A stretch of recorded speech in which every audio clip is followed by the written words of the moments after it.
السلام عليكم ورحمة الله وبركاته.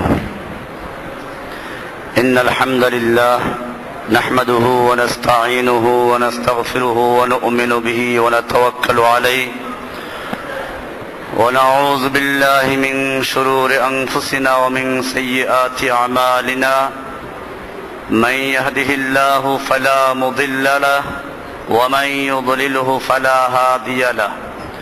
وأشهد أن لا إله إلا الله وحده لا شريك له وأشهد أن محمدا عبده ورسوله صلى الله تعالى عليه وعلى آله وأصحابه أجمعين. আল্লাহ সুবহানাহু ওয়া তাআলার মহান দরবারে লাখ শুকরিয়া জ্ঞাপন করছি, যিনি আমাদের আরো দিনের কিছু গুরুত্বপূর্ণ মাসাইল শিক্ষা করার জন্য বসার তৌফিক এনায়েত করেছেন। এই জন্য বলি আলহামদুলিল্লাহ। একটা প্রশ্ন আছে এখানে যে ইমাম সাহেব, মাযহাবীদের কোন দল হবে, দয়া করে বলবেন কি? দেখেন, মাযহাবীদের যে বিষয়টা, এটা আকীদার উপরে ভিত্তি করে ফিরকা হয় নাই। শিয়া, মুতাজিলা, কাদিয়ানী, রাফেজি, খারেজি, জাহমিয়া, মুরজিয়া, মুশাব্বিহা, চিশতিয়া, কাদেরিয়া, নকশবন্দিয়া, মুজাদ্দিদিয়া, সাবেরিয়া, চিশতিয়া, যত তরিকা আছে, এই সব তরিকার ভিত্তি আকীদার উপরে। কিসের উপরে? আকীদাগত কারণে। কিন্তু মাযহাবী যে ইখতিলাফটা, এটা এই জাতের না। এটা খুব আপনারা ভালো করে বোঝার চেষ্টা করবেন। আপনারা কেবল ফেরকা মনে করলেই বুঝলেন সব এক দলের। মাযহাবী ফেরকাটা এই জাতীয় না। মাযহাবী ফেরকাটা হচ্ছে কি, ফিকহের মাসালা বের করতে গিয়ে ইমামরা ইজতিহাদ করেছেন। ইজতিহাদ করতে গিয়ে কেউ ভুল করেছেন। যেমন মনে করুন, আমিন জোরে বলবে না আস্তে বলবে। এখন একটা হাদিসে, তিরমিজির হাদিসটা দেখবেন, ওয়াইল ইবনে হুজুর থেকে বর্ণিত হাদিসটা, সুফিয়ানের বর্ণনায় আসছে মাদ্দা বিহা সাওতাহু, আমিন জোরে বলেছেন। আর শোবার বর্ণনায় আসছে খাফাদা বিহা সাওতাহু, আমিন আস্তে বলেছেন। এখন ফুকাহায়ে কেরামরা এর মধ্যে কোনটা গ্রহণ করবেন? সহি একটাই, এ ভি আতা হয় ও ভি আতা হয়, এটা হয় না। আমাদের একজনে কোরআন তর্জমা পড়াইতেন। তো মাদ্রাসায় কোরআন তর্জমা পড়ায় কারা জানেন? কোরআনের তো গুরুত্ব দেওয়া হয় না মাদ্রাসায়, হাদিসের গুরুত্ব নাই। ফিকহের কিতাব, মানতিকের কিতাব, ফালসাফার কিতাব, এগুলো পড়ায় বড় বড় আলেমরা। আর কোরআন তর্জমা পড়ায় কে? কারি সাহেব। কোন রকম কোরআন তর্জমা পড়তে পারে, এর দেয় কোরআন তর্জমা পড়তে। তা আমি যে বছর শরহে বেকায় পড়ি, এই বছর একজন কোরআন তর্জমা পড়াইতেন। তো প্রায় তর্জমার সময় দেখতাম যে আমরা তাকে পড়াশোনা করে আসতাম। আমরা মুতালা আজকে কি পড়া হবে ওটা আগের থেকে পড়ে আসতাম আমরা। তো দেখতাম যে তর্জমা ভুল করে ফেলছে। তো বলতাম, হযরত এ তর্জমা গলত হয়, এটা গলত তর্জমা, ভুল তর্জমা, যে আসে তবে এই। তো উনি বলতেন যে চলো ই ভি আতা হয়, মানে ওটাও ঠিক আছে এটাও আছে, ঠিক আছে এটাও ঠিক আছে। তো আমি এবার বলতাম যে নেই, ये भी नहीं, एक होगा, ये तो वही है, ये यही है, दोनों नहीं है। আপনি যদি বলতেন চলো এটাও ঠিক আছে ওটাও ঠিক আছে, এটা হবে না, ঠিক একটাই হবে। কোনটা হবে সেইটা বলেন। যখন ভালো করে ধরতাম তখন বলতেন যে আচ্ছা চলো ওইটাই, তোমারটাই ঠিক আছে। তো যাই হোক, এরকম হতো। ঠিক দুইটা হবে না, ঠিক হবে একটাই। হয়তো আমিন জোরে বলা সহি, আস্তে বলা ভুল, অথবা আস্তে বলা সহি, জোরে বলা কি ঠিক একটাই। কিন্তু সেই একটা কোনটা সঠিক নির্ণয় করতে গিয়ে ফুকাহায়ে কেরামরা, ইমামরা ইজতিহাদ করেছেন। আর ইজতিহাদ করতে গিয়ে ভুল হতে পারে। বুখারীর সহিহ হাদিসে আছে, ইদা ইজতাহাদ আল ইমামু আল হাকিমু, হাকিম বিচারক, বিচার দিতে রায় দিতে গিয়ে কোনো ভুল করে ফেলেছে। তো যদি ভুল করে থাকে, ফালাহু আজরুন, সে ভুল করলেও একটা সওয়াব পাবে। কয়টা সওয়াব পাবে? ইজতিহাদ করার সওয়াব পাবে। ওয়াইদা ইজতাহাদা, আর যদি সে ইজতিহাদ করলো ফাআখতা, কি আসাবা, সে সঠিক সিদ্ধান্ত নিতে পারলো, ফালাহু আজরানি, তার দুইটা আজর। কয়টা আজর? তাকে আল্লাহ তাআলা দুইটা সওয়াব দিবেন। কয়টা সওয়াব দিবেন? তাহলে ভুল করলেও সে একটা সওয়াব পাবে, সে কিন্তু গুনাহগার না। এই কারণে আমরা দেখি মুস্তাহিদ ইমাম যারা ছিলেন, আবু হানিফা বলেন, শাফি, মালিক, আহমদ বিন হাম্বল, ইমাম জুহরি, ইমাম ইসহাক, ইমাম অনেক, ইমাম খালি 4 জন না, অনেক ইমাম। প্রত্যেক ইমামরাই চেষ্টা করেছেন কোরআন হাদিসের থেকে সহি মাসলাকে বের করার জন্য। এরপরে তারা বলেছেন, প্রত্যেক ইমামের বক্তব্য আছে, ইমাম আবু হানিফার বক্তব্য আছে রাহিমাহুল্লাহ, উসুলে ইফতার যত কিতাব আছে প্রায় কিতাবই আছে। ইমাম সাহেব বলেছেন, ইযা সাহাল হাদিস ফাহুয়া মাযহাবি, যখন কোন হাদিস সহি বলে প্রমাণিত হয় ওটাই আমার মাযহাব। ওটাই, তার মানে কি, আমার নির্দিষ্ট কোনো মাযহাব নাই। হাদিস সহি যেটা হবে ওইটাই কি আমার মাযহাব, ওইটাই রাসূলের মাযহাব। উকুদ রাসূল মুফতি, যারা বাংলাদেশ, ইন্ডিয়া, পাকিস্তানের সব হানাফি মাযহাবের যত দারুল ইফতা আছে প্রায় মাদ্রাসা পড়ানো হয়।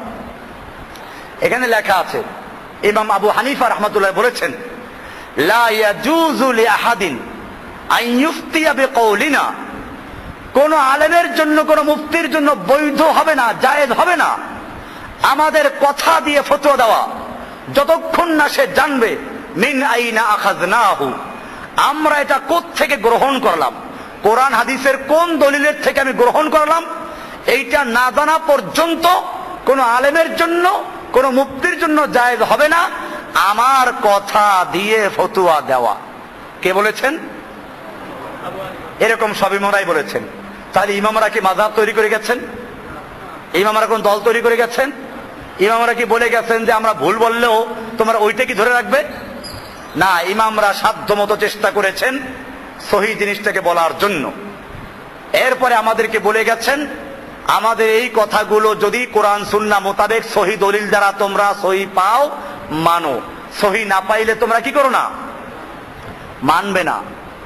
যে কারণে আমরা বলি, আমরা ইমামদের বেলায় একই কথা বলবো, প্রত্যেক ইমামের কথা আমরা কোরআন হাদিস দিয়ে যাচাই করব। যাচাই করার পরে যদি ইমামের কথার সপক্ষে কোরআন বা হাদিসের সহি দলিল থাকে আমরা তাহলে মানবো, আর যদি সহি দলিলটার বিপরীতে হয় আমরা কি করব? এবং এটা হানাফিয়ারাও, কোন, আমি বলি পরিষ্কার, আপনারা ভালো করে বুঝেন, আজকে কোন মাযহাবের লোকেরা একজন ইমামকে মানে না। যদি কেউ দাবি করে, আমি বলবো হয়তো সে নিজের মাযহাবকে বুঝে নাই, আর নইলে মিথ্যা বলে। আসুন, হানাফি মাযহাবের লোকেরা ইমাম আবু হানিফাকে মানে কিনা? ইমাম আবু হানিফা রাহমাতুল্লাহ আলাইহি বলেছেন, যদি পৃথিবীর মাশরিক থেকে মাগরিব পর্যন্ত কোন এক জায়গায় ঈদের নতুন চাঁদ দেখা যায় অথবা রমজানের চাঁদ দেখা যায়, তাহলে পুরা পৃথিবীর মানুষকে এক হুকুম মেনে নিতে হবে।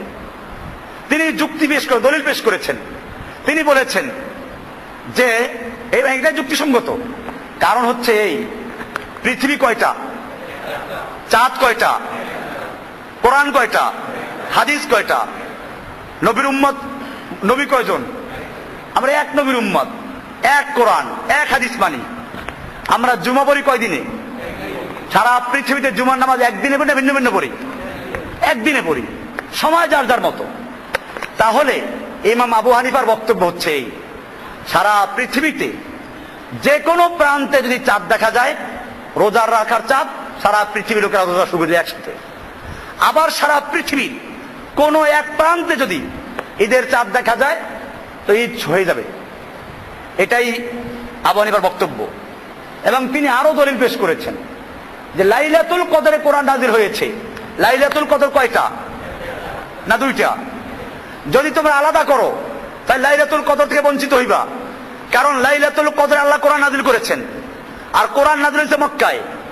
মক্কার লাইলাতুল কদর যেটা, সারা পৃথিবীর লাইলাতুল কদর কি সেটা হবে নাকি আলাদা হবে? তাহলে মক্কায় যখন লাইলাতুল কদর বেজর রাত্রে হয়, বাংলাদেশ, পাকিস্তান, ইন্ডিয়াতে হয় তখন জোর রাত্র, আর বাংলাদেশে যখন জোর রাত্র তখন সৌদি আরবে কি বেজর। তাহলে লাইলাতুল কদর কোনটা সঠিক? 2টা বলতে পারবেন না, যে যার যার মতো তার তার মতো, কারণ এই লাইলাতুল কদরের সাথে সম্পৃক্ত কোরআন নাযিলের। কোরআন তো আর 2 রাতে নাযিল হয় নাই, যে একবার নাযিল হয়েছে লাইলাতুল কদর সৌদি আরবেরটায়, আর একবার নাযিল হয়েছে লাইলাতুল কদর বাংলাদেশেরটায়। কোরআন কি 2বার নাযিল হয়েছে, একবার নাযিল হয়েছে? কোরআনকে আল্লাহ তাআলা লাইলাতুল কদর নাযিল করেছেন। কোরআনে স্পষ্ট আছে, ইন্না আনজালনাহু ফি লাইলাতুল কদর। আমি কোরআনকে নাযিল করেছি লাইলাতুল কদরে। লাইলাতুল কদর কয়টা? কোরআন নাযিল কয় রাত্রে? কিন্তু এখন পৃথিবীতে লাইলাতুল কদর কয়টা হইতে হয়? পেঁচটা লাগলো কোন জায়গায়? আপনি যে বলবেন যে এক রাত্র হবে, তাও হইতো যদি জোর বেজোর ভাগ করা থাকতো। এখন তো পেঁচ লাগছে আরো। সৌদি আরবে যখন বেজোর, বাংলাদেশে কি? আর সৌদি আরবে যখন বেজোর, সৌদি আরব তখন বাংলাদেশে কি? জোর। আপনি যে বলবেন এর মধ্যে যে রাত্রে হয় সে রাত্রে সারা দেশে এক, এটা বলা যাবে না। আর যদি বলেন যে না লাইলাতুল কদর একটা, লাইলাতুল কদর কি? সময় যার যার মতো, তাহলে আমরা বলবো যে জুমার দিন যেরকম জুমার নামাজ সারা বিশ্বে একদিনে পড়ি, সময়টা কার কার মতো? এখন আমরা জুমা পরে ফারেক হয়েছি, আরো 3 ঘন্টা পরে সৌদি আরবে কি হবে? এখন সৌদি আরবে লোকেরা জুমার নামাজ যাচ্ছে, যেহেতু 2:45 বাজতেছে, তার মানে 12:15। এখন হারাম শরীফের চতুর্দিকে পিঁপড়ার মতো লোকেরা জড়ো হচ্ছে। আরো আধা ঘন্টা পরে আজান হবে, আজান হয়ে তারপরে নামাজ পড়বে। তাহলে শুক্রবার একটাই ঠিক আছে। আমেরিকাতেও আজকে শুক্রবারই জুমা পড়বে, সময়টা যার যার মতো। ঠিক এরকম ভাবে লাইলাতুল কদর পুরা দুনিয়াতে কয়টা হবে? ঈদ কয়টা হবে? রোজা কয়টা হবে? একই সাথে হবে। এই কথা বললে আমার দেশে আলেমরা কি বলে? আমরা তো নামাজ তো এক সময় পড়ি না। আমাদের কথা খেয়াল রাখবেন, নামাজ তো আমরা এক সময় পড়ি না, রোজা কেন একসাথে রাখবো? আমি বলি তোমার কথা 2 কারণে ভুল। এক হচ্ছে নামাজ আমরা এক সময় পড়ি না, ও রোজাও তো তুমি এক সময় রাখো না, এটা বলো না কেন? বাংলাদেশে কি সারা বাংলাদেশের এক কোনায় আর কোনায় একসাথে রোজা রাখে? একসাথে রোজা ভাঙ্গে? টাইমে ব্যস্ত আছে না? দিন একটা, টাইম কি? তো তোমার দেশের মধ্যেই যখন টাইম ভিন্ন ভিন্ন হিসাব করতেছো, না এক টাইমে করো। ঢাকায় যখন আজান দেয় ইফতারির টাইম, সারা বাংলাদেশে তাই ইফতার করে তখন কেন করে? দেরি করে কি জন্য? 7 মিনিট পরে, 3 মিনিট পরে, বরিশালে 4 মিনিট, অমুক জায়গায় 3 মিনিট, কক্সবাজারের 5 মিনিট, এই 5 মিনিট দেরি করে না? তো এই যেমন তুমি একই দিনে করছো, কিন্তু সময় যার যার মতো, এইটার পরিধি বাড়াও যে সারা দুনিয়াতে একদিন রোজা শুরু হবে, সময় যার যার মতো। সৌদি আরবে 3 ঘন্টা পরে, আমেরিকা 11 ঘন্টা পরে। সমস্যা আছে কোনো? এই বর্ডার তৈরি করেছে কে? আজকে ইন্ডিয়াতে চাঁদ দেখা গেল, মনে করেন যশোরের ওই পারে, পুরা ইন্ডিয়াতে ঈদ করবে, অথচ ইন্ডিয়া বাংলাদেশের 25টা রাষ্ট্রের চেয়ে বড়। এক ইউপি উত্তরপ্রদেশ, এইটা বাংলাদেশের চেয়ে অনেক বড়। এক ইন্ডিয়া, সব এক হুকুমে। আচ্ছা ধরেন আজকে বাংলাদেশটাকে জোর করে ইন্ডিয়া নিয়ে গেল, বর্ডার নাই, তখন কি হবে? তখন কি হবে? তখন কইবে যে এখন আমরা ইন্ডিয়ার ভিতরে, কাজে ইন্ডিয়ার যে হুকুম, হুকুম চলে গেছি আমরা। ইন্ডিয়ার বর্ডার, বাংলাদেশের বর্ডার, পাকিস্তানের বর্ডার, এইগুলো কি ইসলাম সাব্যস্ত করেছে? একটা লোক ইন্ডিয়ার ওই পারে চাঁদ দেখলো, সারা ইন্ডিয়া ঈদ করলো, আমরা এই পারে যশোরের ওইখান থেকে 1 মাইল দূরে এই পারে সেই লোকটা ঈদ করতে পারছে না। কি জন্য? কারণ বাংলাদেশে চাঁদ দেখা যায় না। আর বাংলাদেশে যদি ওই যশোরের বর্ডারে কেউ চাঁদ দেখে, বাংলাদেশি বর্ডারে, তাহলে কক্সবাজার, চট্টগ্রাম, পার্বত্য অঞ্চলের লোকটা ঈদ করবে। কি জন্য? সে বাংলাদেশি। অথচ ওইখানের সাথে ওখানে পার্থক্য আছে না? তো ওরা যে আলাদা হুকুম করো, বাংলাদেশের ঢাকায় আলাদা হুকুম, চিটাগাঙ্গে আলাদা হুকুম, সিলেটে আলাদা হুকুম, প্রত্যেকে লাগলে চাঁদ দেখতে হবে। কারণ আল্লাহ রাসূল সাল্লাল্লাহু আলাইহি ওয়াসাল্লাম বলেছেন, সুমু লিরুয়াতিহি ওয়া আফতিরু লিরুয়াতিহি, তোমরা চাঁদ দেখে রোজা রাখো আর চাঁদ দেখে রোজা ছাড়ো। তোমরা চাঁদ দেখো, কাজে তোমরা ঢাকার লোকেরা চাঁদ দেখো, বরিশালে চাঁদ দেখো, ইন্ডিয়াতে চাঁদ দেখো, পাকিস্তানে চাঁদ দেখো, পাকিস্তানের মধ্যে আবার, ইন্ডিয়ার মধ্যে আবার প্রদেশটা আলাদা হবে, জেলা আলাদা হবে, কক্সবাজার চাঁদ দেখো, পার্বত্য অঞ্চলে চাঁদ দেখো, সিলেটে চাঁদ দেখো।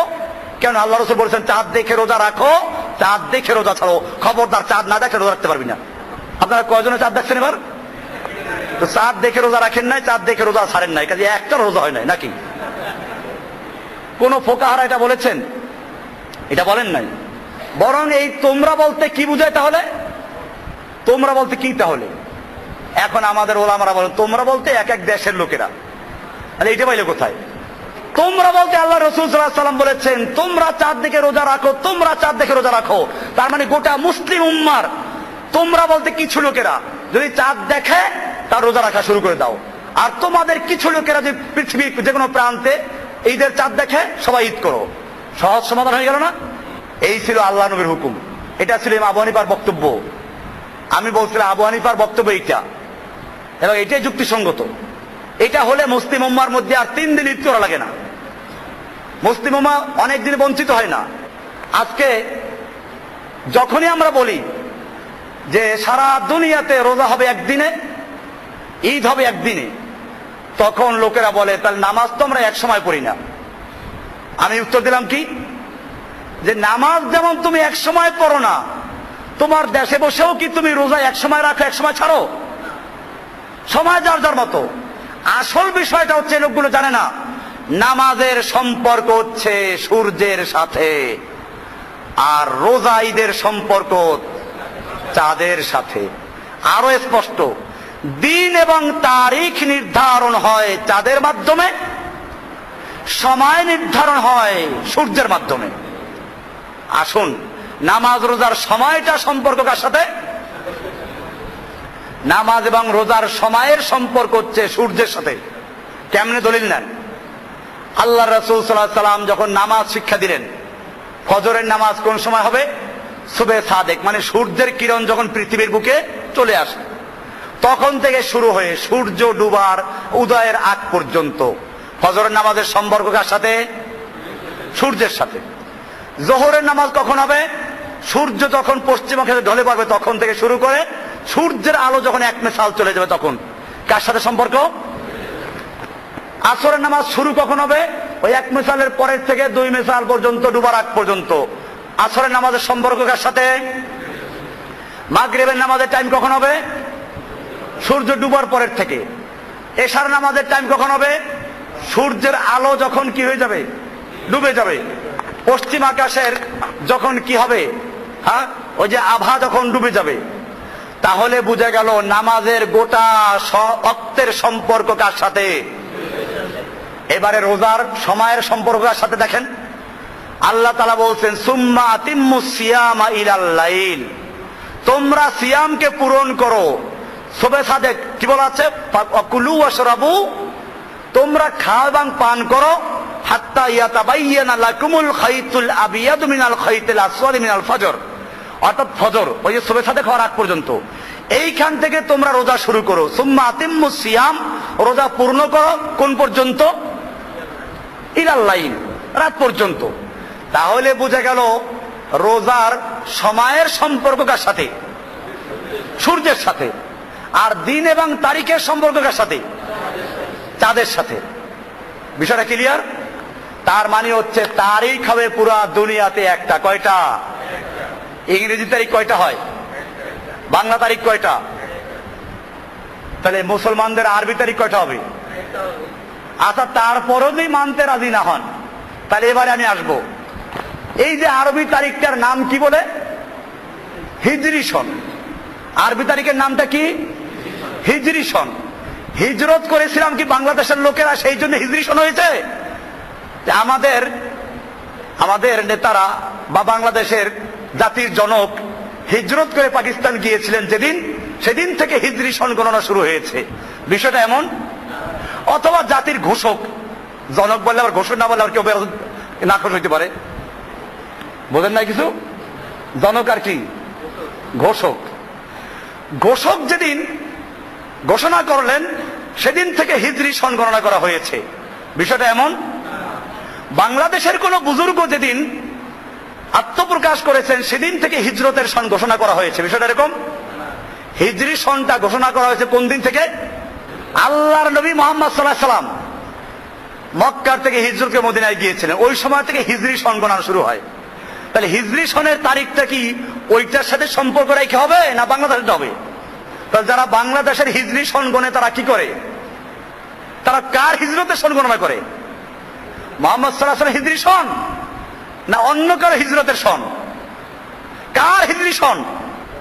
আরবি সনটা কিসের সন? হিজরি সন। হিজরি সনের সম্পর্ক কিসের সাথে? হিজরতের সাথে। কে হিজরত করেছিল? মুহাম্মদ সাল্লাল্লাহু আলাইহি ওয়াসাল্লাম। সেটা কি বাংলাদেশের হিজরি তারিখে হিজরত করেছিল না আরবদের হিজরি তারিখে? আপনি কোনটা মানতেছেন? এরপরে আসুন, আরাফাতের ময়দানের হাজিরা 9 তারিখে যখন আরাফাতের ময়দান অবস্থান করে, সেই সময় অন্যদের জন্য, গায়রে হাজিদের জন্য রোজা রাখা অনেক সওয়াবের কাজ। আমার সিয়ামের বইয়ের মধ্যে লেখা আছে। দলিলগুলো আর লেখেন, হাদিসে দলিল দেওয়া আছে। এখন আরাফাতের ময়দানে যেদিন অবস্থান করে 9 তারিখ জিলহজ মাসের 9 তারিখ, রোজা রাখা সবার জন্য ফজিলতের বিষয়। এখন বাংলাদেশের মানুষেরা কোন দেশের 9 তারিখে রোজা রাখবে? সৌদি আরবের জিলহজ মাসের 9 তারিখে না বাংলাদেশের জিলহজ মাসের 9 তারিখে? যদি বলেন সৌদি আরবের বাংলাদেশ জিলহজ মাসের 9 তারিখে, তাহলে তো ভাইজান বাংলাদেশের 9 তারিখ হয় নাই, আপনি কিসের আরাফাতের দিন রোজা রাখতেছেন?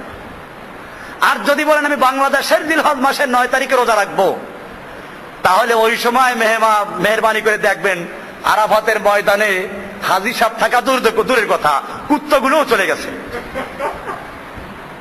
কুত্তগুলোও নাই ওখানে, ওখানে খাওয়ান পাইবেন এখন। আর আরাফাতের ময়দানে কারো বাড়ি করো না, এই যে কুত্তরে খাওয়াইবে, সব চলে গেছে ওখান থেকে। তাহলে এই যে আপনি আরাফাতের দিন রোজা রাখবেন, কোন আরাফাতের দিন? জিলহজ মাসের প্রথম 10 দিন এবং রাতের অনেক ফজিলত, রাতে ইবাদত করো, দিনে রোজা রাখো। কোন 10 দিন? বাংলাদেশের জিলহজ মাসের 10 দিন না ওইখানের প্রথম 10 দিন? এরপরে যে আরো গন্ডগোল লাগাই দেই, তাহলে তো লাগবে মারাত্মক গন্ডগোল। হাদিসটা যদিও দুর্বল, কিন্তু বলা আছে যে কিয়ামত হবে জিলহজ মুহররম মাসের 10 তারিখ আশুরার দিনে, জুমার দিন হবে। তো মুহররম মাসের আশুরার দিন 10 তারিখ হবে। সেই আশুরার দিন 10 তারিখ মুহররম মাসের কোন দেশের মুহররম? বাংলাদেশেরটা না সৌদি আরবেরটা? যদি সৌদি আরবের মুহররম মাসের 10 তারিখে ওখানে কিয়ামত শুরু হয়, তা আমরা তো টেলিভিশন দেখবো কিয়ামত শুরু হয়ে গেছে, অথবা মোবাইল দিয়ে আমাদেরকে বলে দেওয়া হবে কিয়ামত শুরু হয়ে গেছে। আমরা এখানে তওবা টবা পরে একটা সব পাকা মুসলমান হয়ে যাব, আর কিয়ামতই হবে না, এখানে কিয়ামত ফিরে যাবে। যাই হোক, আমি বলতেছিলাম ইমাম আবু হানিফা রাহমাতুল্লাহ আলাইহি সে কারণে হাদিসকে উনি সহি বুঝেছেন। ওই যে বিভিন্ন দেশের বিভিন্ন হুকুম, ওটা আসলে ইমাম শাফিঈ সাহেবের বক্তব্য, তাও একটা বিশেষ কারণে। ইমাম শাফিঈ রাহমাতুল্লাহ আলাইহি উনি বলেছেন যে আসল বিষয়টা হচ্ছে, যদি এখন বলি সারা দুনিয়া এক হুকুমে চলবে, তা আগে যদি খবর পৌঁছানো সম্ভব ছিল না। এইখানে চাঁদ দেখা গেল, আমি খবর পৌঁছাতে পারলাম না, তাহলে তারা কি করবে? এই জন্য উনি বলেছেন একটা দ্রুতগামী ঘোড়ায় চড়ে সারা দিনে যে পর্যন্ত পৌঁছানো সম্ভব ওই পর্যন্ত লোকদের জন্য এক হুকুম। তাহলে বোঝা গেল এটা একটা ভিন্ন ব্যাপার ছিল, খবর পৌঁছানো যায় না বিধায় আমরা বলি ধন্যবাদ। সেজন্য খবর না পৌঁছাতে পারলে তারা ঈদ করবে কেমনে, রোজা রাখবে কেমনে? ঠিকই ছিল, কিন্তু এখন কি আর সেই সমস্যা আছে?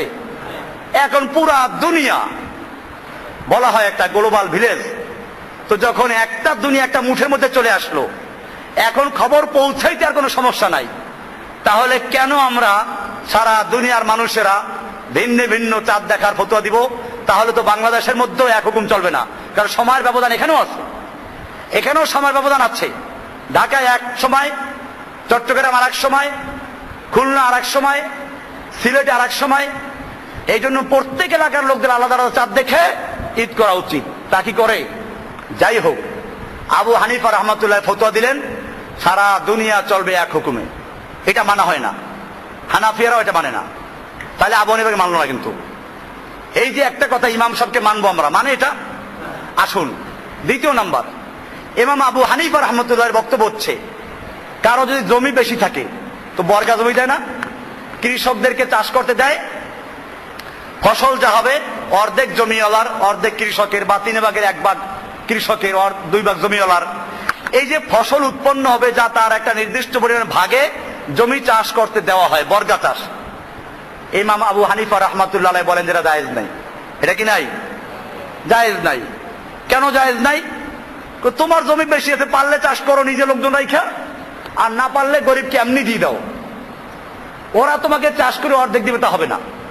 কিন্তু পরবর্তীতে ইমাম আবু হানিফার শিষ্যরা আবু ইউসুফ মোহাম্মদ বলছেন যে না, এটা জায়েজ আছে, প্রয়োজন আছে, না হইলে কেমন মানুষ সমস্যায় পড়ে যাবে, জায়েজ করে দিল।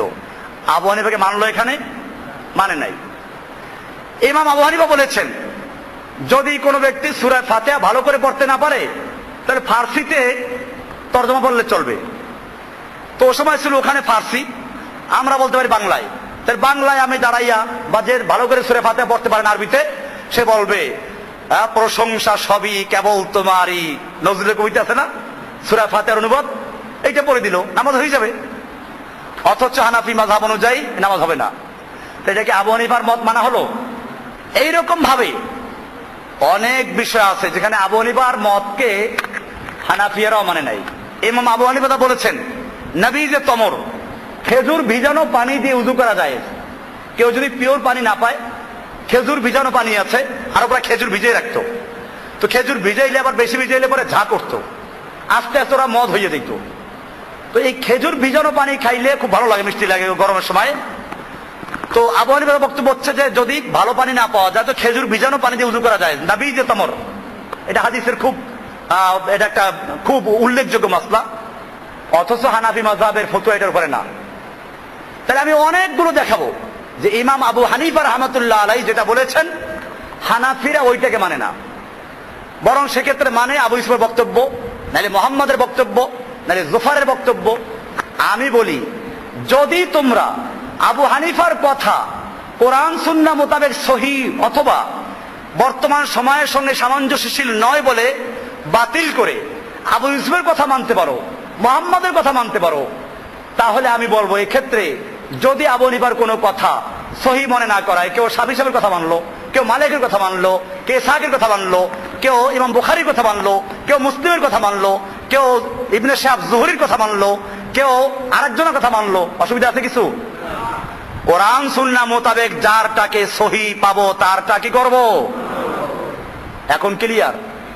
এই হিসাবে যারা ইজতিহাদ করেছেন কোন ফেরকা তৈরি করা যাবে না। হানাফি, শাফি, হাম্বলি মাযহাব, কোন মাযহাব এটা সাপোর্ট করা যাবে না, দল তৈরি করা যাবে না।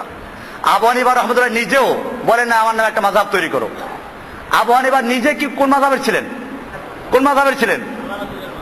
কারণ তার নামের উপরে মাযহাব তৈরি করা হয়েছে, উনি তো মাযহাব তৈরি করেন নাই। ইমাম শাফি সাহেব কোন মাযহাবের ছিলেন?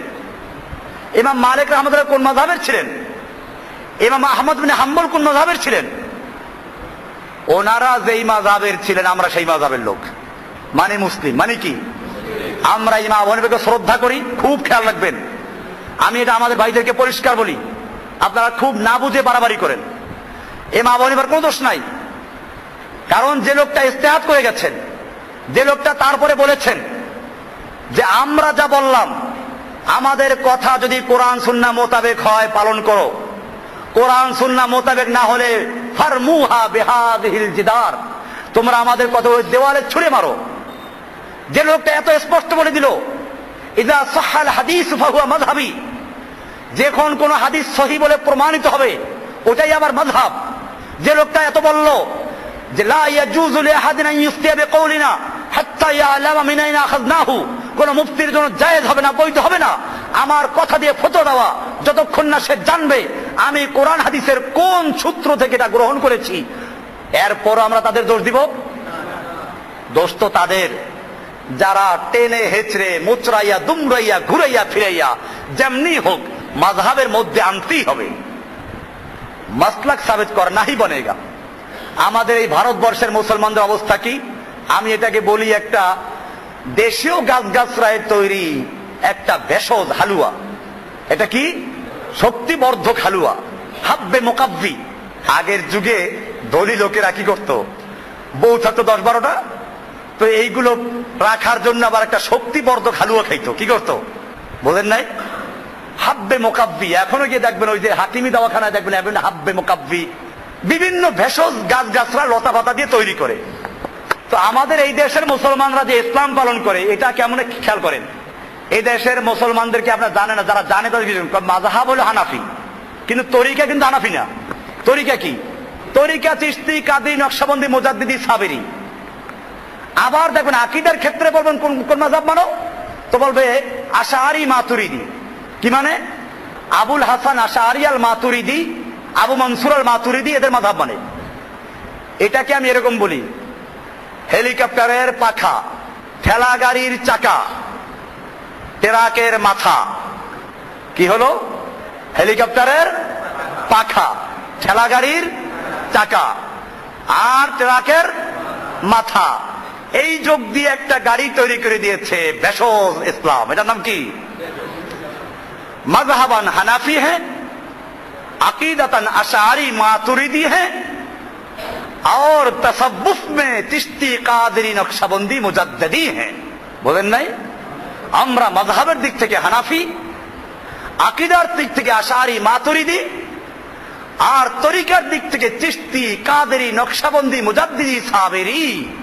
কি ইসলাম এটা? কেন সবটা এক জায়গায় যাইতে পারো না?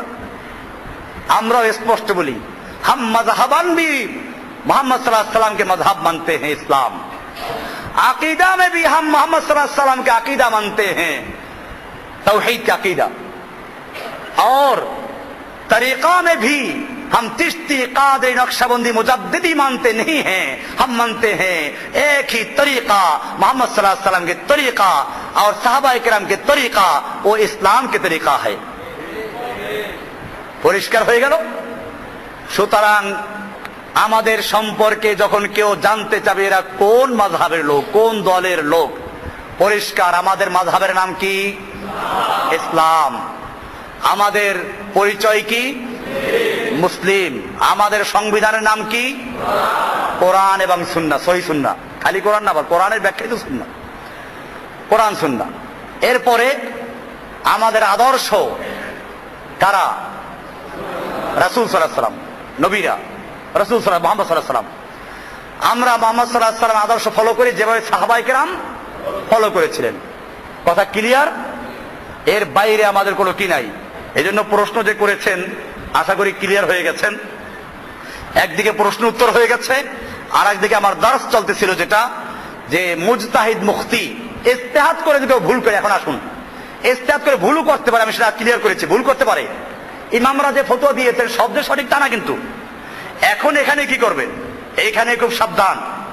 এইখানে এসে আমরা বলি ইমামরা কেউ আমিন জোরে বলতে বলেছেন, কেউ আস্তে বলতে বলেছেন, সহি একটাই।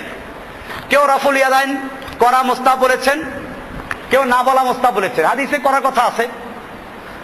এখন ওনারা কিছু দলিলের কারণে কেউ বলেছেন না রাফুল ইয়াদাইন শুধু তাকবীরে তাহরিমার সময় থাকবে আর থাকবে না, এইগুলো ইজতিহাদি মাসালা। এগুলো কি ইজতিহাদ করে যদি কেউ ভুলও করে তাকে কাফের বলা যাবে? তাহলে যারা কাফের বলতেছে এটা পরিষ্কার খারিজ দেয়, কাদের আগে যা। সুতরাং এই রাফুল ইয়াদাইন না করলে, আমিন জোরে না বললে কাফের হয়ে যায়।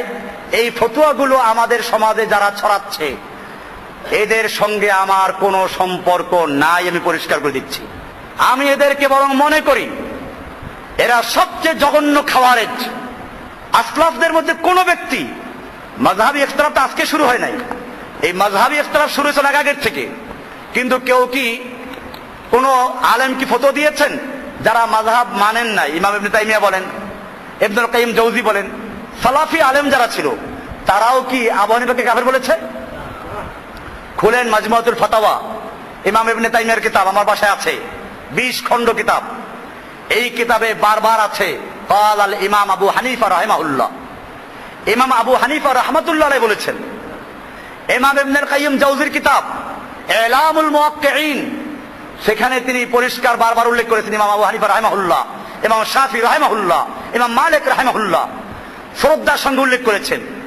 আমরা আইম্মা মুজতাহিদিনদেরকে যারা ইজতিহাদ করে মাসলা ইস্তেমবাত করেছেন তাদেরকে শ্রদ্ধা করি। বাকি তাদের নামে যে মাযহাব তৈরি হয়েছে, এই মাযহাব তারা নিজেরা তৈরি করেন নাই, বিধায় তারা যে মাযহাবের ছিল আমরা কি, আমরা ওই মাযহাব হানাফি, শাফি, হাম্বলি না, আমরা মুসলিম। আমরা কি, আমাদের দিন কি? ইসলাম। বাকি ইমামদেরকে আমরা শ্রদ্ধা করি এবং তাদের যে ইজতিহাদ গুলো কোরআন সুন্নাহ মোতাবেক হবে সেগুলো আমরা কি করব? মেনে নিব। আর যেগুলো কোরআন সুন্নাহ মোতাবেক না সেগুলো কি করব? সেখানে কোরআন সুন্নাহকে অনুসরণ করব, ইমামদের কথা কি করব? এক কথায় আমরা কোরআন হাদিস দিয়ে ইমামদেরকে যাচাই করব, ওজন করব, মাপবো। কোরআন হাদিসকে ইমামদের দিয়ে ওজন করব না, মাপ করব না, ঠিক কিনা? কোরআন হাদিস দিয়ে যে কোনো আলেম, যে কোনো ইমামদেরকে ওজন করব কি দিয়ে? কোরআন এবং সুন্নাহ হাদিসের সাথে যে ইমামের কথা এবং কাজ মিলবে তাকে মানব। আর যে ইমামের কথা কাজ কোরআন সুন্নাহ মোতাবেক মিলবে না, সেক্ষেত্রে যদি বিষয়টা ইজতিহাদি হয়ে থাকে, আমরা বিষয়টা বলে ইজতিহাদ করে তিনি ভুল করেছেন, এজন্য তিনি আল্লাহর কাছে আজর পাবেন, কিন্তু আমরা সেটা অনুসরণ করব না। ক্লিয়ার হয়ে গেল বিষয়টা? ইজতিহাদ করে ভুল করেছেন, আমরা তারে কাফের বলবো? কাফের বলবো না, বরং তারে বলবো ভুল করেছেন, এই কারণে তিনি হয়তো আল্লাহর কাছে একটা আদর পাবেন যদি সহি চেষ্টা করে থাকেন। আমাদের কাজ হচ্ছে আমাদের সহি কোরআন এবং হাদিস যেটা মিলবে ওইটা আমাদের মানতে হবে, আর কোরআন সুন্নাহর বিপরীত যেটা ওটা মানা যাবে না। সুফিদের যে তরিকার সাথে আমাদের ইখতিলাফ, আকীদাগত। পীরদের তরিকার ইখতিলাফটা ফিকহ ইখতিলাফ না, ওটা কি? আকীদার ইখতিলাফ। খারেজিদের সাথে ইখতিলাফ আমাদের কিসের ইখতিলাফ? আকীদার ইখতিলাফ। রাফেজিদের সাথে, শিয়াদের সাথে, মুতাজিলাদের সাথে, সুফিদের সাথে, বাউলদের সাথে, পীরদের সাথে আমাদের যত ইখতিলাফ সবগুলো কিসের ইখতিলাফ? আকীদার ইখতিলাফ। আর ফিকহি যে ইখতিলাফ, হানাফি, শাফি, মালিকি, হাম্বলি, এদের সঙ্গে যে আমার ইখতিলাফ, ইখতিলাফটা কি না আকীদাগত বিষয় না, বরং তাদের সাথে ইখতিলাফটা কিসের? এই জন্য দেখবেন আবু হানিফা রাহমাতুল্লাহ আলাইহি সম্পর্কে সুফিদের যে সবচেয়ে বড় পীর, কি নাম? সুফিদের কাছে বড় পীরের নাম কি? আব্দুল কাদের জিলানী। আব্দুল কাদের জিলানীর একটা কিতাব আছে গুনিয়াতুত তালিবিন, কি নাম? বাংলা আছে, চকবাজার এমদাদিয়া লাইব্রেরি বাংলা করেছে। আজকে গিয়ে কেনেন, কিনে দেখবেন ওখানে 72 ফেরকা যে গোমরা ফেরকা আছে ওদের তালিকা দেওয়া আছে। সেই 72 ফেরকার মধ্যে একটা ফেরকা দিয়েছে হানাফিয়াদের নাম। কাদের নাম? এবং নাম দিয়েছে যে আর একটা ফেরকা হলো ফেরকা হানাফিয়া, যাদের প্রতিষ্ঠাতা হলো আবু হানিফা, তার বাপের নাম নোমান, যাতে করে কেউ ভুল না বোঝে, তাবিল করতে না পারে। কে লেখছে এটা? আব্দুল কাদের জিলানী। কার সম্পর্কে? হানাফিয়াদের সম্পর্কে। এইটা বাংলা আছে বইটা, আরবিও আছে, বাংলাও আছে। এই বাংলার মধ্যে পরিষ্কার লিখে দিয়েছে যে 72টা ফেরকার তাফসীর আলোচনা করেছে, যে ওই যে জাহান্নামে যাবে 72 ফেরকা, তার মধ্যে একটা দেশে হানাফিয়া ঢুকে। তাহলে আমার দেশের মানুষেরা একদিকে আব্দুল কাদের জিলানীকে মানে তরিকার দিক দিয়া, আবার মাযহাব মানে কোনটা? আব্দুল কাদের জিলানীকে হানাফি মাযহাব ছিল? এরা তো জানেও না, বুঝছেন? এটা এলেমও নাই। এলেম থাকলে লাহলা পড়তো। হয়তো হানাফি মানলে আব্দুল কাদের জিলানী কাদরিয়া তরিকা মানা যায় না, আর কাদরিয়া তরিকা মানলে হানাফি হওয়া যায় না। কিন্তু আবু হানিফাকে আব্দুল কাদের জিলানী মনে করতেন যে জাহান্নামে 72 ফেরকার এক ফেরকার লোক, প্রতিষ্ঠাতা। তাহলে কোন ব্যক্তি যদি আব্দুল কাদের জিলানীকে মানে, সে কি আবু হানিফাকে মানবে? আসলে জানেই না, এরা জানে না। আপনারা এই গুনিয়াতুত তালিবিন কিতাবটা খুলে দেখাই দেবে সবাইকে, যেটা তোমাদের অনুবাদ করা। অনুবাদও করছে ওরাই, বাংলা অনুবাদ করছে ওরাই, আমরা করি নাই। আরবিতেও আছে, সবার ঘরে ঘরে আছে সুফিদের, যারা একটু আলেন। গুনিয়াতুত তালিবিন কিতাবের নাম কি? তালিবিন, গুনিয়াতুত তালিবিন। যাই হোক, আমরা আবু হানিফাকে একেবারে জাহান্নামী ফেরকা মনে করি না, কোন ইমাম কি না। ইমামদের বিষয়টাকে আমরা ধরি, তারা মুজতাহিদ ছিলেন। কি ছিলেন? আইম্মায়ে মুজতাহিদ, ইজতিহাদ করেছেন। হ্যাঁ, তাদের নামে লোকেরা বাড়াবাড়ি করেছে। ফতুয়ায়ে শামী একটা আছে, মাশাআল্লাহ। সেইখানে ইমাম আবু হানিফার ফজিলত লিখতে গিয়ে ফতুয়ায়ে শামী হানাফি মাযহাবের একটা গুরুত্বপূর্ণ বইয়ের নাম, অনেক খণ্ড, এবং ফতুয়ায়ে শামীতে আছে বললে একেবারে ঠান্ডা হয়ে যায়। এই ফতুয়ায়ে শামীর প্রথম খণ্ডে লেখা আছে ইমাম আবু হানিফা রাহমাতুল্লাহ আলাইহি আল্লাহ তাআলাকে 99 বার স্বপ্নে দেখেছেন। আচ্ছা, ভালো কথা, দেখতে অসুবিধা নাই। এরপরে তিনি মনে মনে চিন্তা করলেন, যদি এরপরে 100তম বার সেঞ্চুরি করতে পারতাম, আর কি, যে 100 বার দেখতে পারতাম, তাহলে আল্লাহর কাছে জিজ্ঞেস করতাম যে পরকালে কেমনে নাজাত পাওয়া যাবে। এই চিন্তা করতে করতে ঘুমাই পড়লেন। রাতের বেলায় স্বপ্নে দেখেন তিনি কাবা শরীফের মধ্যে অবস্থান করছেন। কোথায়?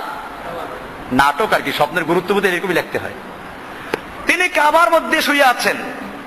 এই সময় তিনি দেখেন আল্লাহ তাআলাকে সবচেয়ে ভালো সুরত দেখেছেন। তখন আল্লাহকে জিজ্ঞেস করলেন যে আল্লাহ, আমরা নাজাত পাবো কি করে?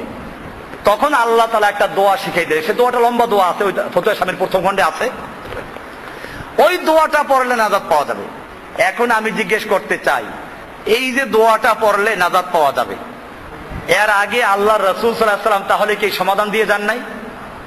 তাহলে ইসলাম মোকাম্মাল হয় নাই? তাহলে আল্লাহ তাআলা নাউযুবিল্লাহ কোরআনে বলেছেন আল-ইয়াওমা আকমালতু লাকুম দীনাকুম, এটা ভুল বলছেন, নাউযুবিল্লাহ। আল্লাহ বলছেন আজকে তোমাদের জন্য তোমাদের দিনকে মোকাম্মাল করে দিয়েছি। আর এখানে আবু হানিফার স্বপ্নের মাধ্যমে কি হচ্ছে? দিন মোকাম্মাল হচ্ছে। আল্লাহর নবী সাল্লাল্লাহু আলাইহি সাল্লাম পরিষ্কার হাদিসে আছে, সাহাবীরা জিজ্ঞেস করেছেন, ইয়া রাসূলুল্লাহ, মান নাজাত, আমরা কি করে নাজাত পাবো, কি করলে নাজাত পাবো? আল্লাহর রাসূল সাল্লাল্লাহু আলাইহি সাল্লাম পরিষ্কার বলেছেন, আল কালিমাতুল্লাতি আরাস্তুহা আলা আম্মি, আমি আমার চাচার কাছে যে কালেমাটা উপস্থাপন করেছিলাম, তার মানে কি আশহাদু আল্লা ইলাহা, এইটা যে সাক্ষী দেবে সেই জান্নাতে চলে যাবে। তাহলে এটা আল্লাহ রাসূল বলে গেছেন না? তো এরপরে আবার কি একটা দোয়া পড়লে জান্নাত যাবে না, কোন বিষয় আছে নাকি? তাহলে এগুলো কি? এই জন্য আমরা বলি এইরকম যত আজগুবি কাহিনী ইমামদের নামে তৈরি করা হয়েছে আমরা সেগুলো মানি না। সোজা কথা। ইমাম আবু হানিফা রাহমাতুল্লাহ আলাইহি এশার নামাজ উযু দিয়ে ফজরের নামাজ পড়েছেন 40 বছর পর্যন্ত। আমি বলবো যে আমি তাকে দেখিও নাই, জানি না, শুনিও নাই, সহি কোনো সনদও নাই। সনদ তাকে দেখতাম যাচাই বাছাই করে। কিন্তু আল্লাহর নবী সাল্লাল্লাহু আলাইহি ওয়াসাল্লাম কি 40 বছর এশার নামাজ উযু দিয়ে কি ফজর পড়েছেন?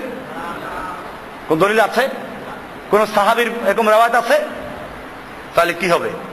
এই যে কাহিনীগুলো তৈরি করেছে লোকেরা, আমরা এগুলো সম্পর্কে কোরআন হাদিসের সাথে মিলেই দেখব। সোজা কথা। আমরা কোন ইমামকে মানতে গিয়ে গুলু করব না, বাড়াবাড়ি নাই, কোন ছাড়াছাড়ির মধ্যে নাই। আমরা প্রত্যেকটা আলেমকে, ইমামকে একজন শিক্ষক, একজন উস্তাদের মতো মনে করি। এখন কোরআন হাদিস আমরা পড়ি যাদের কাছে, তারা যদি কোরআন সুন্নাহর বাইরে কথা বলে মানবো? ঠিক এরকম আমরা ইমাম আবু হানিফা বলেন, শাফি বলেন, মালিক বলেন, আহমদ বিন হাম্বল বলেন, ইমাম বুখারী বলেন, মুসলিম বলেন, তিরমিজি, নাসাই, ইবনে কাসির, ইবনে মাজাহ, এরকম ভাবে আবু দাউদ, আরো যত মুহাদ্দিস, মুফাক্কির, মুহাদ্দিস, ফুকাহা যত আছে সবাইকে আমরা ধরবো উস্তাদ। কি ধরবো? কোরআন সুন্নাহ মোতাবেক যতটুকু সহিহ অতটুকু মানবো। সেটা ওনাদের মানার কারণে না, বরং কাকে মানার কারণে? আল্লাহ এবং আল্লাহর রাসূলকে মানার কারণে। কথা ক্লিয়ার? ওনাদেরকে না। আর ওনাদের যে কথাগুলো কোরআন সুন্নাহ মোতাবেক মিলবে না তা মানবো না, কারণ আমরা মানি কাকে? আল্লাহর রাসূলকে। বিষয়টা ক্লিয়ার হয়ে গেছে? অনেক মাসলা আমরা এখন দেখি হাদিস অনুযায়ী ভুল আছে, আমরা যারা ভুল করেছে তাদেরকে তাকফির করব না, ঠিক আছে? বা এখনো যারা ওই দলিলের ভিত্তির কারণে তারা ওই দলিলগুলো এখনো আলোচনা করে, ওই দলিলগুলোর ভিত্তিতে তারা আমল করতেছে, আমরা তো কাফের বলবো না। আমরা বলতে পারি যে সে ভুলের মধ্যে আছে। ফিকহের মাসলা নিয়ে এই তাকফির করা, আমি আপনাদেরকে বলতে চাই, আজকে সারা দুনিয়াতে আফগানিস্তানে, পাকিস্তানে যারা জেহাদ করছে, আমার কাছে রিপোর্ট আছে, আপনারা বাস্তব দেখেন না মিডিয়ার মাধ্যমে, যারা জেহাদ করছে বেশিরভাগ হানাফি মাযহাবের লোক। আসলে কিসের লোক? আফগানিস্তানের লোক কিসের লোক? হানাফি মাযহাবের লোক। পাকিস্তানের লোক কিসের লোক? পাকিস্তানের কাবাইলি এলাকা, সরহাদ এলাকা, সুবাই এলাকা, এইসব এলাকার লোকেরা জেহাদের মতো একটা গুরুত্বপূর্ণ ফরজ কাজ করছে। তারা কোন মাযহাবের লোক? কাজে হানাফি মাযহাব সব পাইকারি কাফের বলে দিল না, আমরা এটা করব না। আমরা মাযহাবী বিষয়গুলোকে কাছে যাব, মাযহাবীদের সঙ্গে আমরা কাছে মিলব। কারণ ফিকহের ইখতিলাফটা আকীদার উপর ভিত্তি করে নয়, বরং কিসের উপরে? ইজতিহাদের উপর ভিত্তি করে। ইজতিহাদ, একটা হাদিসকে গবেষণা করতে গিয়ে, মাসলা বের করতে গিয়ে, হাদিসটা সহিহ কোনটা এটা যাচাই বাছাই করতে গিয়ে ইজতিহাদ করে বের করেছেন। কাজে ইজতিহাদি মাসলার মধ্যে কোনো ভুল হলে সেজন্য আমরা তাদের কি বলবো না? কাফের বলা যাবে না। এটা আমাদের খেয়াল রাখতে হবে। এরপরে আমরা এই জন্য আলোচনা করছি, কোনো মুসলিমকে আমরা কাফের বলবো না, আবার কোনো কাফেরকে আমরা কি করবো না? মুসলিম বলবো না। সে আলোচনা আজকে ছিল। আলোচনার মধ্যে অনেক গুরুত্বপূর্ণ বিষয় আসছে, যেটা আমাদের জন্য খুবই জরুরি। প্রত্যেকটা দায়ী যারা নিজেরা সহি মানতে চায় এবং সহি পথে চলতে চায়, মানুষকে দাওয়াত দিতে চায়, তাদের জন্য মান্য করা জরুরি। ইতিমধ্যেই আমাদের মধ্যেই ঢুকে গেছে অনেক লোক যারা পরিষ্কার খাওয়ারিজ। ওই যে বাড্ডা থেকে একটা লোক আসছে, ইকবাল, তারপরে নাফিস, এরা আমাকে পর্যন্ত কাফের ফতোয়া দেয়। আমি বারবার এজন্য নতুন করে ঘোষণা দেয়, আশহাদু আল্লা ইলাহা। আপনাদের সামনে আবার ঘোষণা দিচ্ছি, আজকেও ঈমান তাজা করতে, নতুন করে নবায়ন করতেছি। আমি আজকের থেকে আবার ঘোষণা করলাম যে আমি কোরআন হাদিস অনুযায়ী আল্লাহকে মানি, আল্লাহ রসুলকে মানি। আশহাদু আল্লা ইলাহা ইল্লাল্লাহ, এক আল্লাহ ছাড়া আর কোন আমার ইলাহ নাই, কোন মাবুদ নাই। আমি কারো হুকুম মানি না, কারো শাসন মানি না, কারো বিধান মানি না। ইল্লাল্লাহ মানে কি? ওয়া আশহাদু আন্না মুহাম্মাদান আবদুহু ওয়া রাসূলুহু, আমি সাক্ষ্য দিচ্ছি যে মুহাম্মদ সাল্লাল্লাহু আলাইহি ওয়াসাল্লাম আল্লাহর বান্দা এবং রাসূল। আমি তার তরিকা, তার আদর্শ মানবো, এছাড়া আর কোন তরিকা নাই। এই লোকগুলো লালবাগের থেকে অনেকগুলো ভাই যারা আমার দাওয়াতের কারণে আলহামদুলিল্লাহ মেহনতের কারণে চলে আসছিল, দলে দলে লোক আসছিল, সেই লোকগুলোকে গোমরা করে দিয়ে মসজিদ থেকে ছাড়া করেছে এদেরকে। এই লালবাগ থেকে একটা বড় গ্রুপ আসতো, ওই ছেলেরা আমাকে ওখানে দাওয়া দিয়েছে, খুব ভালো ছেলে ওগুলো, আমি সেই ছেলেগুলো দৌড় দিচ্ছি না। এই লোকগুলোকে গোমরা করেছে এই দুইটা লোক, একটা নাম ইকবাল আর একটা নাম কি নাফিস, এর সঙ্গে আর একটা আছে এখন যোগ হয়েছে আব্দুর রহমান। এই ফালতু পোলাপান গুলো না কোরআন পড়তে পারে না, হাজির কিচ্ছু বোঝে না। ওদের কে তাল দিয়েছে? হানাফি মাযহাব সব কাফের, রফল ইদান না করলে কাফের, জসিম ভাই রফল ইদান করে না, আমিন জোরে বলে না, কাজী কাফের হয়ে গেছে। এই মাসলাকের কেউ যদি থাকো, যদি আমার কথা বুঝে এসে থাকে তওবা করো, আর যদি বুঝে এসে না থাকে তাহলে খবরদার এখানে আইসো না, ধরতে পারলে জবাই দেবো কিন্তু আমি। এগুলোকে খাওয়ারেজ আমি আপনাদেরকে বলে দেই, এরকম যদি কাউকে পাওয়া যায়, একটা খারিজি এখানে বসে ফটো দিচ্ছিল তাবলিগ আর কাফের, এবার তাবলিগ আমি কাফের বলছি? তাবলিগকে কাফের বলি আমি? আমরা কাফের বলতে কত সাবধানতা অবলম্বন করি। সে এখানে বসে লম্বা একটা ছেলে যে বাদ দেয় কি উত্তর থেকে আসতো, নাম জানি কি আসাদ, আসছি তাবলিগ থেকে, সে 2 জমা পড়ছে, খুব মুয়াহিদ হয়ে গেছে, এইখান দ্বারা তাবলিগ আর কাফের বলা শুরু করেছে। কয়েকদিন পর আমার কাছে খারিজি হইয়া উত্তরাতে যারা আছেন, এই আসাদ নামে একটা ছেলে লম্বা ছেলে, সাবধান থাকবেন এর থেকে, এরকম কয়েকটা খারিজি ধরা পড়ে গেছে। আমাদের মধ্যে গোয়েন্দা ঢুকিয়ে দেওয়া হয়েছে এদেরকে। এই লোকগুলো যারা আজকে একটা বড় উদ্দেশ্য নিয়ে বাংলাদেশে কাজ করছি, আমরা চাচ্ছি বাংলাদেশে একটা তাওহীদের বিপ্লব ঘটাতে, এবং সেজন্য কাজ চলছে। মুসলিমদেরকে ঐক্যবদ্ধ করতে, দলমল বাদ দিয়ে আমরা চাচ্ছি আল্লাহ রসুলের তরিকায় দেশে দিন কায়েম করতে। এই কাজটা যারা করছি, এদেরকে বিতর্কিত করার জন্য, এদেরকে ধ্বংস করার জন্য, এদের মধ্যে বিচ্ছিন্নতা সৃষ্টি করার জন্য কিছু শয়তান কাজ করছে। সেই শয়তানগুলোর নাম এরকম। এটা প্রকাশ করে দিলাম এই জন্য, কারণ আল্লাহ তাআলা আবুল আহাবদেরকে প্রকাশ করে দেন নাই। আবার বলবো না যে এই যে আমাকে নাম ধরে বললো যে গীবত হয়ে গেল। আরে বেলা, গীবত করা ফরজ। যদি কারো দ্বারা ইসলামের ক্ষতি হয় তো তাদের নাম উল্লেখ করে দেওয়াটা কি? তাব্বাত ইয়াদা আবুল আহাব, আবুল আহাবের নাম উল্লেখ করা আছে না? তাব্বাত ইয়াদা আবিল আহাব। কেন আল্লাহ আবুল আহাবের নাম উল্লেখ করেছে কি জন্য? এটা আবুল আহাবের জীবদ্দশায়। এটা কি আল্লাহ তাআলা নাউযুবিল্লাহ গীবত করেন নাই? আল্লাহ তাআলা শয়তানের বিরুদ্ধে আলোচনা করেন নাই? ইবলিসের বিরুদ্ধে আলোচনা করেন নাই? নমরুদের বিরুদ্ধে, হামানের বিরুদ্ধে, ফেরাউনের বিরুদ্ধে আলোচনা করেন নাই? তাহলে বোঝা গেল ইসলামের ক্ষতি করে যারা ভিতর থেকে, এই লোকগুলোর ভণ্ডামি, তাদের মুখোশ উন্মোচন করে দেওয়া প্রত্যেকটা মুওয়াহিদ ইমামের দায়িত্ব। আমরা সে দায়িত্বই পালন করছি। আপনাদেরকে পরিষ্কার জানিয়ে দিলাম, আপনারা আমার এই দাওয়াত সব জায়গায় ছড়াই দেবেন। এই খাওয়ারেজ গুলোকে যেখানে পাও সেখানে থেকে শায়েস্তা করা জরুরি। আমরা ইসলামের দাওয়াত দিতে গিয়ে না বাড়াবাড়ির মধ্যে যাব, না সারাসারির মধ্যে যাব। ফিকহি মাসলা নিয়ে আমরা কোনো সময় কাউকে তাকফির করতে যাব না। রফল ইয়াদান না করলে কাফের, আমিন জোরে না বললে কাফের। এই সালাফিদের মধ্যেও কিছু লোক আছে, আমি পরিষ্কার বলে দিই আজকে, এই বাংলাদেশে অনেক তাওহীদের দাওয়াত দেয়, বা সৌদি আরবে আছে, সৌদি আরব থেকে পড়াশোনা করে যারা এসেছে মদিনার থেকে, এরকম বড় বড় ইউনিভার্সিটি লেকচার আছে, টেলিভিশন ভাষণ দেয়, এরা তাওহীদের দাওয়াত দেয়। সেই তাওহীদ কোন পর্যন্ত জানেন? ওদের তাওহীদ মানে হলো কবর পূজা শিরিক, মাজার পূজা শিরিক, পীর পূজা শিরিক, এই পর্যন্ত শিরিক শেষ। যখন বলবেন যে যারা শাসকরা, মুসলিম দেশের শাসকরা যারা আল্লাহর আইন বাতিল করে, নিজেরা সার্বভৌম ক্ষমতা দাবি করে, আল্লাহর আইন পরিবর্তন করে, তারা কি কেন না দেশের আইন মানে ফরজ, দেশের আইন মানে ফরজ কি ফরজ? ওই বেটা দেশের আইন মানে ফরজ পাইছে কই?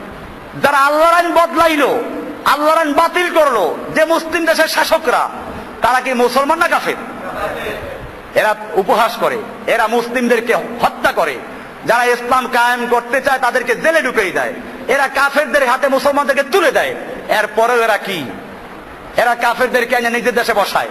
সৌদি আরবের সরকার কি করছে? জেদ্দায়, দাম্মামে, রিয়াদে, সব জায়গায় আমেরিকাকে বসাই দিয়েছে পাহারাদারি করার জন্য। তো যাদের সবচেয়ে ঘনিষ্ঠ বন্ধু কারা? কাফেররা, আমেরিকা, ইহুদি, খ্রিস্টানরা। এরকম এই দেশগুলোতে আছে, যতগুলো মুসলিম দেশ আছে সবগুলো শাসক কারা এখন? শাসকের আইন মানা ফরজ। কোন শাসক? বেটা যে শাসক কোরআন আর হাদিস দিয়ে দেশ চালায়, ওই শাসকের আইন মানা কি? ওই শাসকদের সম্পর্কে বলা হয় তারা যখন পিঠে কোড়া মারে তারপরও তার বিরোধিতা করো না। আর যেই শাসকরা কোরআন এবং সুন্নাহ মোতাবেক দেশ পরিচালনা করে না, বরং কোরআনের আইন বাতিল করে, তারা তাদের দস্তুর, তাদের সংবিধানে পরিষ্কার লেখা আছে। তাহলে এই যে যারা এই যে যারা আল্লাহর আইনকে বাতিল করে দিল, আল্লাহর আইনকে মিটাইয়ে দিল, এবং তাদের সংবিধানের সাথে সাংঘর্ষিক যেটা ওইখানে আল্লাহরটা বাতিল, সংবিধান ঠিক, এমনকি যদি সংবিধানের বিরুদ্ধে বলে তাহলে বলে রাষ্ট্রদ্রোহী। ওই বেটা, তোর সংবিধানের বিরুদ্ধে কথা বললে যদি রাষ্ট্রদ্রোহী হয়, আল্লাহর দেওয়া সংবিধানের বিরুদ্ধে বললে তাকে কি বলবো আমরা? আল্লাহদ্রোহী। তাহলে যারা আল্লাহদ্রোহী হয়ে গেল, তুই তাদেরকে হেফাজত করার জন্য যারা আল্লাহর কথা বলে তাদেরকে বলি রাষ্ট্রদ্রোহী। এই লোকগুলো কত বড় গোমরা আমি জানি না। আল্লাহ তাআলা একদল লোক সম্পর্কে বলেছেন, মাসালুল্লাযীনা হুম্মিলুত তাওরাতা কামাসালিল হিমার, যাদেরকে তাওরাত দেওয়া হয়েছিল ওরা হেমারের মতো, গাধার মতো। হেমার মানে কি? গাধার পিঠে যদি কোরআন শরীফ আর হাদিস শরীফ সব মিলিয়ে বহন করা হয়, বিজ্ঞানের বই চাপাই দেওয়া হয়, গাধায় কোনো জ্ঞান অর্জন করতে পারবে? ওর পিঠে ওই আলুর বস্তা দেওয়া যে কথা, আর কোরআন হাদিস আর বিজ্ঞানের বইয়ের বস্তা দেওয়া কি? ঠিক এরকম ভাবে এই আলেমগুলোকে আল্লাহ তাআলা কোরআনের ইলম দিয়েছিলেন, হাদিসের ইলম দিয়েছিলেন, যে মানুষকে তারা তাওহীদের দাওয়াত দিবে, জিহাদের দাওয়াত দিবে, শিরকের দাওয়াত বিরুদ্ধে দাওয়াত দিবে। এই লোকগুলো কি করলো? শাসকদেরকে বাঁচাবার জন্য দুনিয়ার শাসকদের পা চাটাই গোলামি করে তারা বলে যে শাসকদের আইন মানা ফরজ। অথচ শাসকরা রাস্তার মোড়ে মোড়ে মূর্তি বানাচ্ছে, এরপরে তাদের আইন মানা যদি ফরজ হয়, তাহলে শাসকরা আইন করে দিয়েছে 21শে ফেব্রুয়ারি মূর্তির সামনে নগ্ন পায়ে যেতে হবে, ফুল চড়াতে হবে, মূর্তির সামনে নীরবে 1 মিনিট দাঁড়াতে হবে, করো গিয়া ফরজ, শাসকের আইন। ওই আলেম সাহেবদেরকে আপনারা প্রশ্ন করবেন যে ভাইজান, আমরা কি তাহলে শাসকের আইন মানতে গিয়ে, দেশের আইন মানতে গিয়ে 21শে ফেব্রুয়ারি শহীদ মিনারে ফুল দিব না? মূর্তির সামনে গিয়ে আমরা নীরবে দাঁড়াবো না? আমরা কি ওখানে গিয়ে নগ্ন পায়ে হাঁটবো না? আমরা কি দেশের আইন মানতে গিয়ে পহেলা বৈশাখ আমরা কি করবো? পান্তা ভাত খেতে যাবো না? মেয়েদের হাতে পান্তা ভাত খাবো না? আমরা কি দেশের আইন মানতে গিয়ে নেতা নেত্রীদের সাথে একসাথে বসবো না? জিজ্ঞেস করে এদেরকে। আমরা কি দেশের আইন মানতে গিয়ে চোরের হাত কাটার বিধানটা কোরআন থেকে তুলে দিব না? আমরা কি দেশের আইন মানতে গিয়ে সুদ আল্লাহ হারাম করেছেন এই ফতোয়া কি বাতিল করে দিব না? আমরা কি দেশের আইন মানতে গিয়ে পতিতালয়ের যদি লাইসেন্স দেওয়া হয় তাহলে সেখানে জেনা ব্যভিচার হারাম হবে না এই ফতোয়া কি দিব না? দেশের আইন মানা ফরজ, শাসকদের মান্য করতে হবে। ওই বেটা কোরআনের আয়াত দিয়ে দলিল পেশ করে, আতিউল্লাহ ওয়া আতিউর রাসূল ওয়া উলিল আমরি মিনকুম। ওখানে পরিষ্কার আছে তোমরা আল্লাহর আনুগত্য করো, আল্লাহর রাসূলের আনুগত্য করো, এবং তোমাদের মধ্যে উলিল আমর, এখানে আত্মীয় শব্দ নাই। তার মানে কোরআন হাদিসের আনুগত্যের মাধ্যমে, যারা আল্লাহ রাসূলের আনুগত্যের মাধ্যমে তোমাদেরকে দেশ চালায়, সেই উলুল আমরের আনুগত্য করো।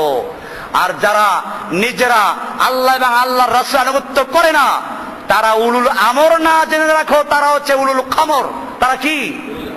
উলুল খামর। ওরা উলুল আমর না, ওরা মদের হেফাজতকারী।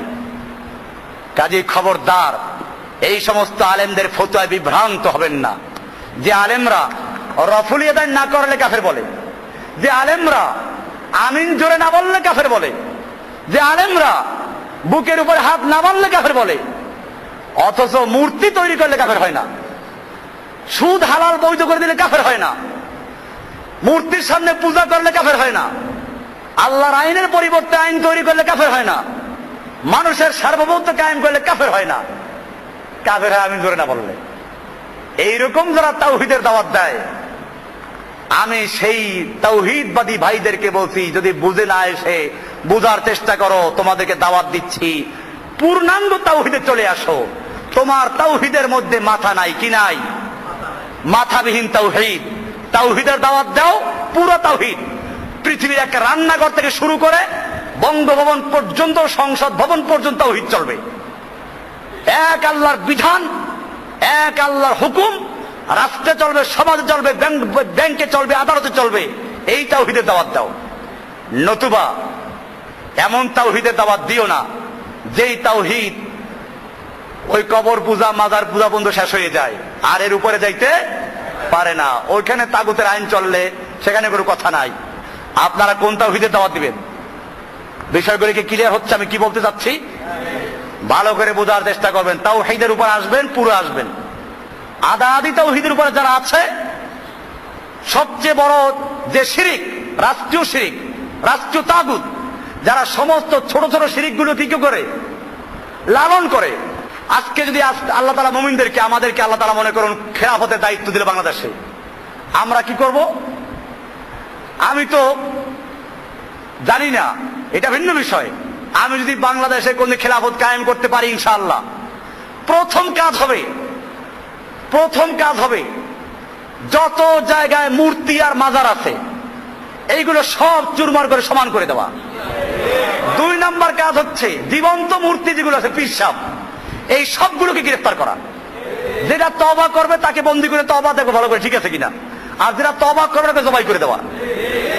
কারণ এই যে ফেরকা এবং দল, প্রত্যেক দলের লিডার যেগুলো আছে, পীর যেগুলো আছে, এগুলোকে জবাই না করা পর্যন্ত মুসলিমদেরকে ঐক্যবদ্ধ করা যাবে না। তাহলে সমস্ত তাগুতকে, সমস্ত শিরিককে লালন করে কে? রাষ্ট্রীয় শিরিক, রাষ্ট্রীয় তাগুত। এই রাষ্ট্রীয় তাগুতের ওনার কাছে শিরিক না, মুশরিক না, রাষ্ট্রীয় শিরিক না, ওনাদের কাছে শিরিক হলো গরিবের শিরিক। আমি বলি এটা গরিবের শিরিক, পীর মুরিদির শিরিক, কবর মাজারের শিরিক, এগুলো গরিবদের শিরিক। আর ওই শিরিকটা কিসের শিরিক? ভিআইপি শিরিক। এই ভিআইপি শিরিকটা তাদের কাছে শিরিকই না। কারণ তাহলে যাদের থেকে টাকা পয়সা পায়, যাদের গুণগান গায়, তাদের বিরুদ্ধেও চলে যায়। তো সেই জন্য এখানে গিয়ে তারা কি করেন? এড়াইয়া যান। এই জন্য মনে রাখতে হবে, একজন মুমিন মানে তাকে পূর্ণভাবে ঘোষণা করতে হবে, আমি আল্লাহর দিন মানি, এছাড়া কাউকে মানি না। আল্লাহর হুকুম মানি, এছাড়া কারো হুকুম মানবো না। আশহাদু আল্লা ইলাহা ওয়া আশহাদু আন্না মুহাম্মাদান আবদুহু ওয়া রাসূলুহু।